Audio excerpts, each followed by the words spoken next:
बिस्मिल्लाहिर्रहमानिर्रहीम। अस्सलामु अलैकुम students. How are you all? Hope you are fine. I am a teacher of Metropolitan Foundation School. This is your science book. Description of the chapter 10, Force and Motion. Students, आपको मैंने अपने previous lecture में ये बात आपको बताई है कि मंथ ऑफ सितंबर में आपका ओनली वन चैप्टर है, chapter number 10, force and motion. इसके मैंने पोर्शन वाइज डिवाइड किए हैं। ओके, आज जो आपको के पास जो वीडियो अपलोड हुई है उसमें सिर्फ एक्सप्लेनेशन है, ठीक है। जो आपको फोर्सेस मैंने आपको प्रीवियस लेक्चर में बताया है कि जैसे कि elastic force, gravitational force, mechanical force, muscular force, fraction force, इसके बारे में मैं आपको फर्दर जो है वो आपको इंफॉर्मेशन दे रही हूँ, ठीक है। ये सिर्फ ओनली एक्सप्लेनेशन है, इसका कोई काम आपको कॉपी में नहीं करना, ना ही आपको कोई डायग्राम बनानी है और ना ही आपको इसकी जो क्वेश्चन आंसर इसमें आपको नज़र आएंगे वो आपको कॉपी में राइट डाउन करना है। ये सिर्फ आपकी अवेयरनेस के लिए है कि जो सब फोर्सेस हैं वो उससे क्या बेनिफिट्स होते हैं और उससे क्या वो किस तरह हमारे लिए यूज़फुल होती हैं और जो है उसके क्या इफ़ेक्ट्स होते हैं, ठीक है। तो और इसकी कौन कौन सी काइंड्स हैं, इसको एक्सप्लेन करने के लिए जो है वो आज ये एक्सप्लेनेशन का एक चैप्टर है, एक लेसन है, ठीक है। तो ये सिर्फ ओनली एक्सप्लेनेशन है। फोर्सेस के बारे में मैंने आपको ये बताया था कि 5 kind of forces. Number 1 elastic force, ठीक है। अभी मैं आपको इलास्टिक फोर्स के बारे में बताऊंगी। इलास्टिक फोर्स किसे कहते हैं? Which is the most elastic material? Rubber, ठीक है। आप लोगों ने नॉर्मली रबर तो देखा ही होगा, जो रबर बैंड के तौर पर इस्तेमाल करते हैं। इसको आप जितना स्ट्रेच आउट करते हैं वो वापस अपनी ओरिजिनल फॉर्म में आ जाता है, ठीक है।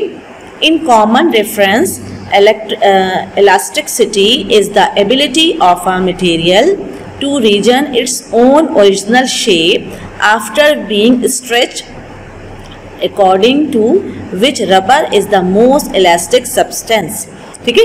ये मैंने आपको बताया कि जो इलास्टिसिटी है उसकी ये एबिलिटी होती है कि आप उसको जितना भी बेंड करो, जितना भी स्ट्रेच करो, तो उसके बाद जो मटेरियल है वो अपनी ओरिजिनल शेप पे दोबारा आ जाता है, ठीक है। और रबर इसकी एक जो है मोस्ट इसकी एग्जाम्पल है, जिसके अंदर ये एबिलिटी होती है कि वो जितना ज़्यादा वो स्ट्रेच आउट होता है दोबारा अपनी उसी सलाहियत पे वापस आ जाता है।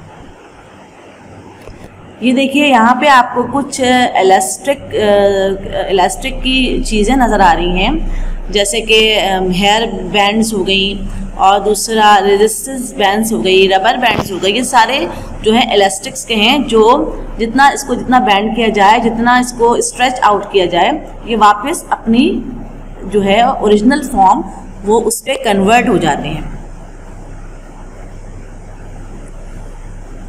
What is meant by the term elastic behavior, ठीक है। अब इलास्टिक बिहेवियर का जो टर्म है उसको जो है वो क्लियरफाई करना है। Elasticity is the ability of a body to resist any permanent changes to it when stress is applied, ठीक है।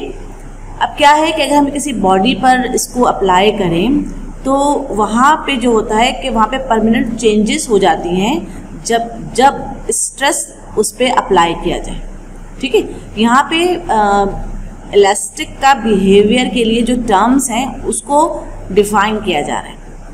When stress application is the body regain its original shape and size, different materials show different elastic behaviour.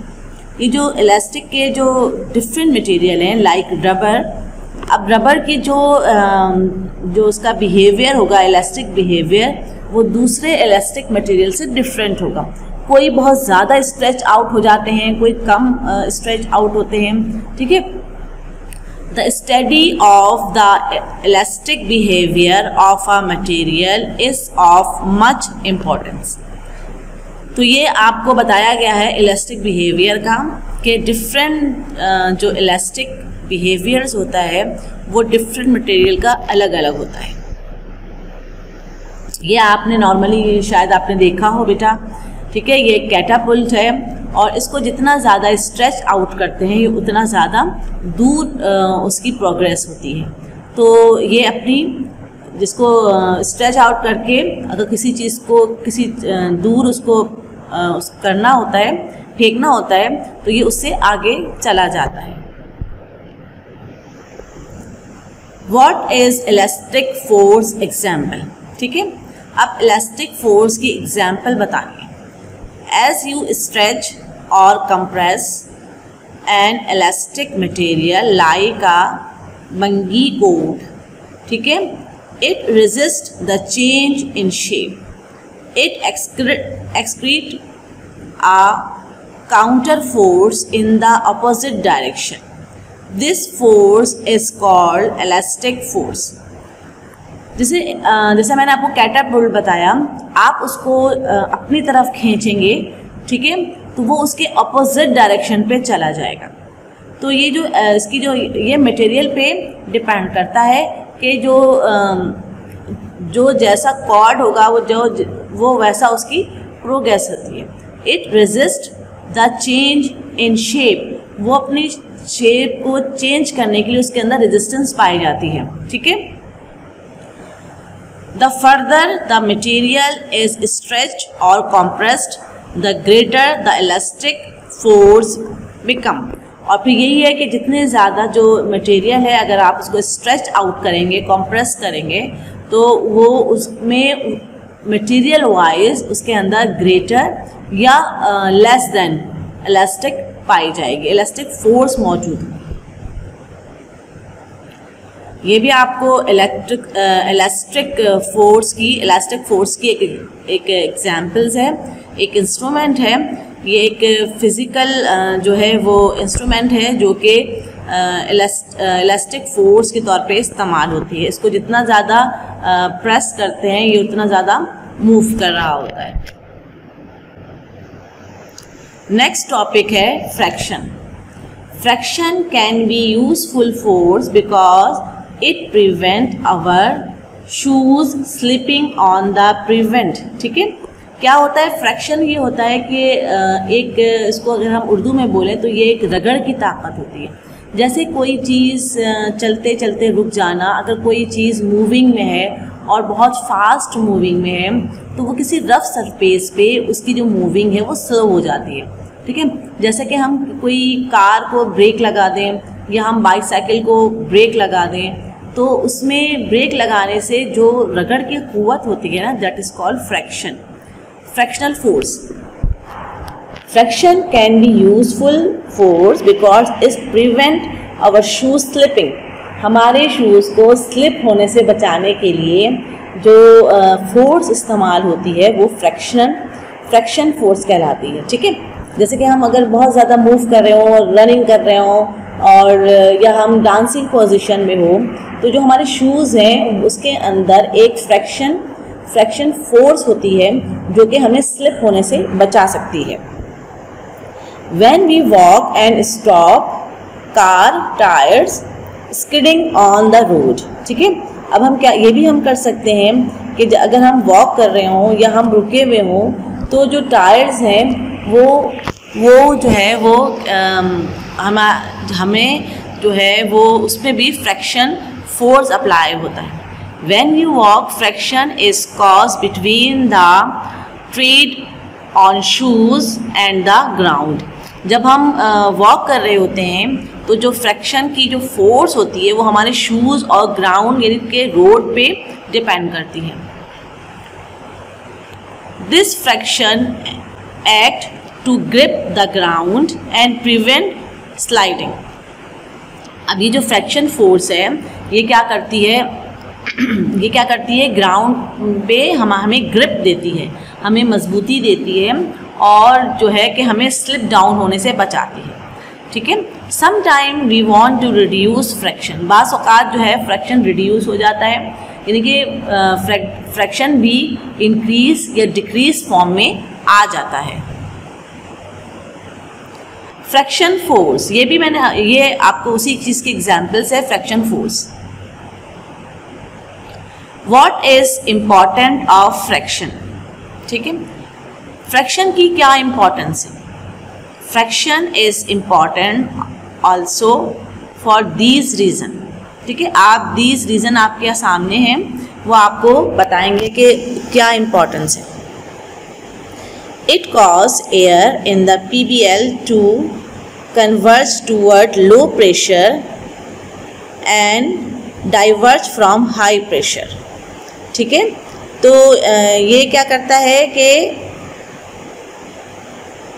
ये जो इसकी fraction की जो importance है, it's cause air in the PBL to converge toward low pressure. ठीक है, जो है वो लो प्रेशर को कन्वर्ट कर देता है हाई प्रेशर पे। Friction cause PBL air to flow toward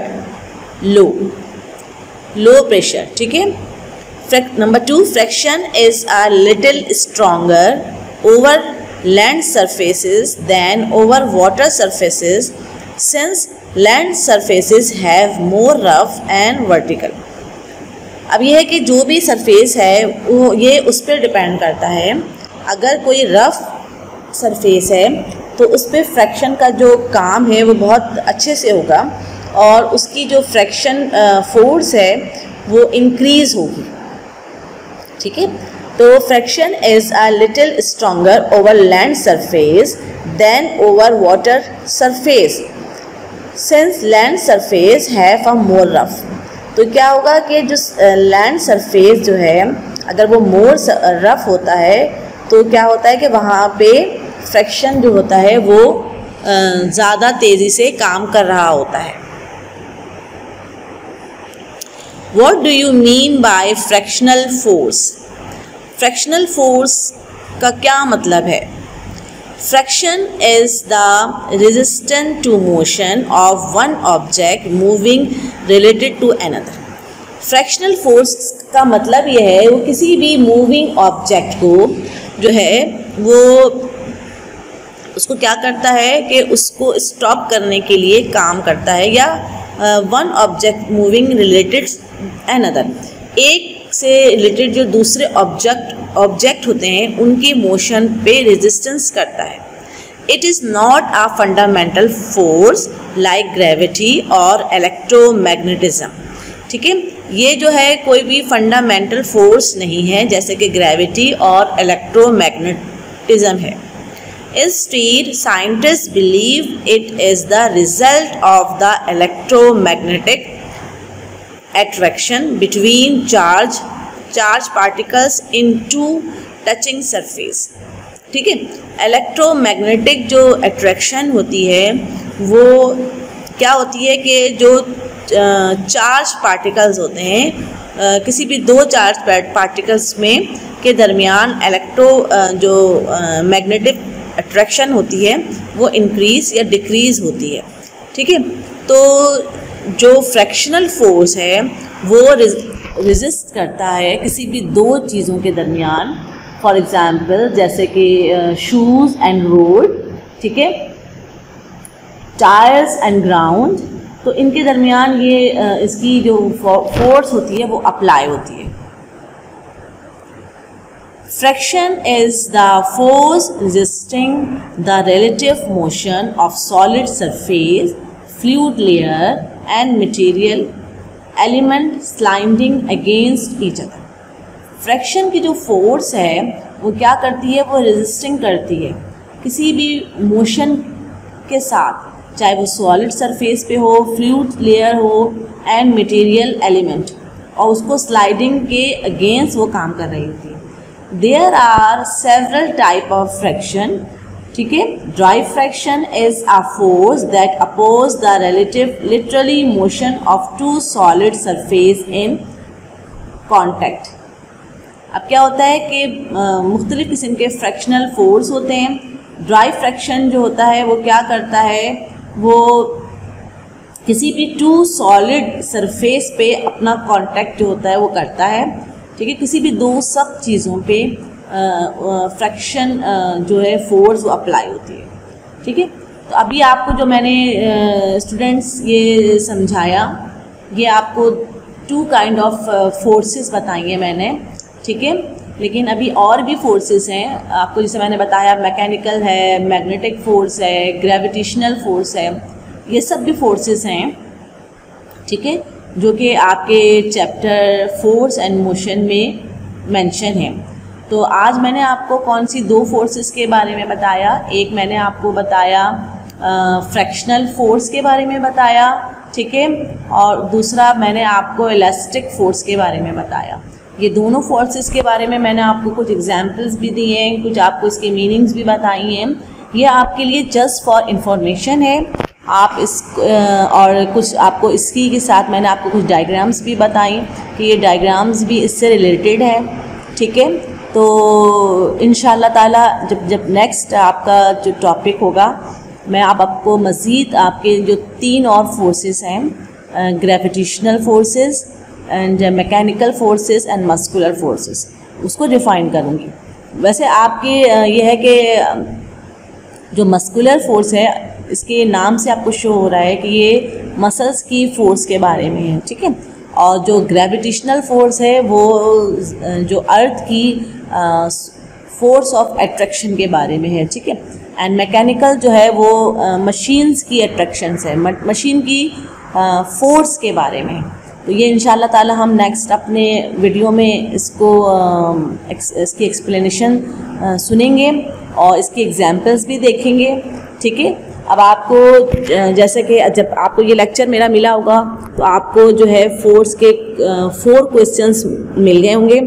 तो बहुत नीट एंड क्लीन करना है काम। कुछ बच्चे जो हैं अभी भी थोड़ी सी उनकी राइटिंग इम्प्रूव नहीं हुई है, तो प्लीज़ स्टूडेंट्स अपनी राइटिंग को बहुत इम्प्रूव कीजिए। जैसे कि मैं आपको अपने तमाम लेक्चर्स में ये कहती हूँ कि ये जो वक्त है इसमें आपकी राइटिंग स्किल्स, आपकी रीडिंग स्किल्स बहुत अच्छी हो सकती है, ठीक है। फिर इंशाल्लाह ताला स्कूल खुल जाएंगे तो फिर ये होगा कि आपको अपनी राइटिंग पे, अपनी रीडिंग पे ज़्यादा वर्क नहीं करना पड़ेगा, ठीक है। अभी आप घर पे बैठे हैं, आप अपने टाइम को जो है पोर्शन वाइज डिवाइड कीजिए ताकि आप हेल्दी रह सकें, ठीक है।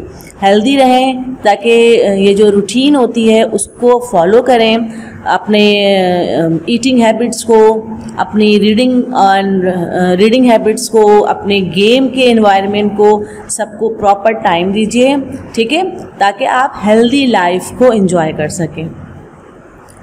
और अपना ख्याल रखिए, घर से बाहर जाएं तो बेटा मास्क लगा के जाइए ताकि आपको मुख्तलिफ़ किस्म की जो डिज़ीज़ हैं, जर्म्स हैं, आप पे जो है वो अटैक ना कर सकें, ठीक है।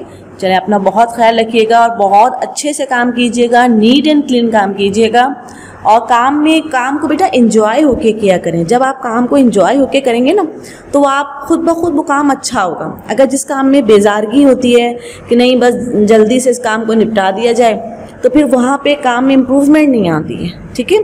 तो जब आप काम एंजॉय होके करते हैं ना तो उसमें आपको देखिए कि बहुत खूबसूरती पैदा हो जाती है, वो काम बहुत ब्यूटीफुल लगने लगता है और आपका भी दिल चाहता है कि हम और ज़्यादा हमारी वर्किंग हो। तो काम को हमेशा एंजॉय होके करना चाहिए, खुश होके करना चाहिए, ठीक है। तो अपना बहुत ख्याल रखिएगा, अपनी अम्मी अब्बू का ख्याल रखिएगा, ठीक है। ओके, अल्लाह हाफ़िज़।